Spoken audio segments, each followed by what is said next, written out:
Henry Vagan descended from the snow-covered train from Christiania, and with his bag in his hand hurried homewards. He exchanged greetings with no one. His failure would ruin half the parish, and he knew that people stood and looked after him as they would after a rogue they would like to thrash. He was a man of about 35, tall and spare, with a reddish beard and a refined, youthful face. But he walked like an old man.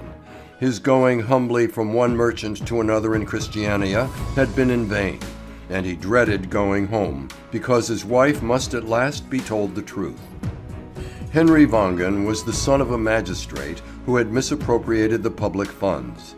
He had tried many occupations, but was an agriculturist when he married the daughter of a wealthy farmer. Her father, who had long opposed the marriage, made it a condition that she should have the control of her own property.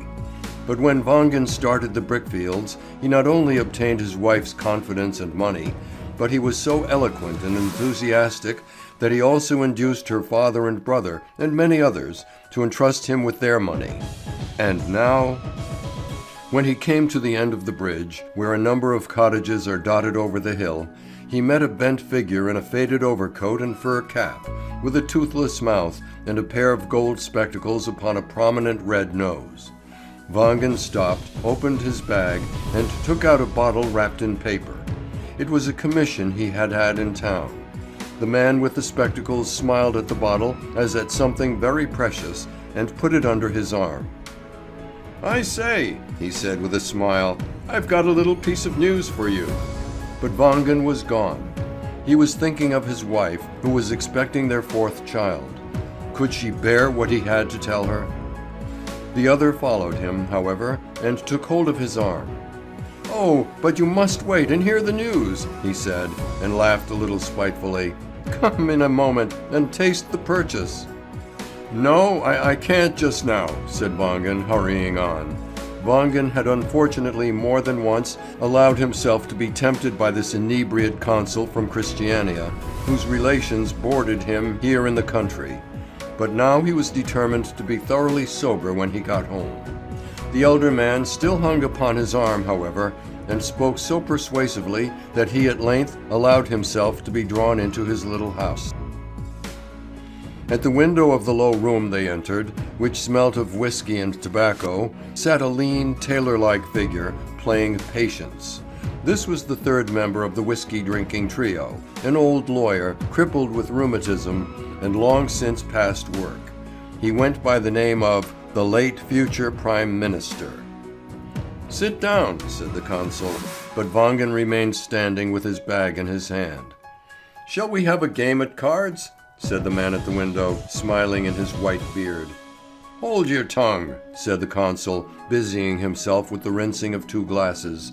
"We're first going to have a glass of 3 stars." "No, I won't have any," said Vagan. "But what was it that I positively must hear?" "Just you sit down, my boy," said the consul, chuckling as he held up a glass to the light.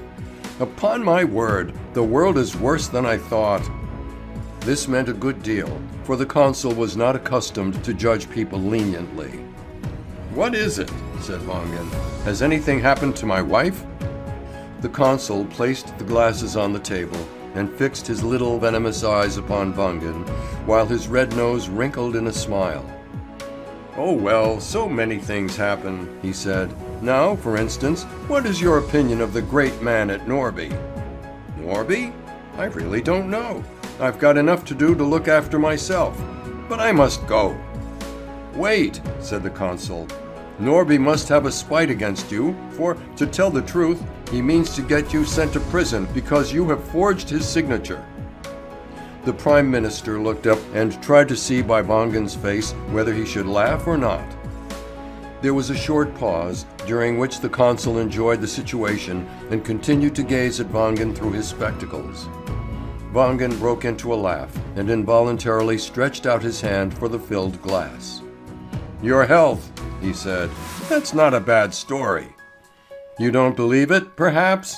"Upon my word it's true, old chap. Ask the Prime Minister." The late future Prime Minister nodded. Vagan looked from the one to the other. "What's all this nonsense you're talking?" he said. He did not believe it yet. "You may well say so," said the consul with a venomous smile. "It's a delightful world we live in." "Has anyone been to tell my wife?"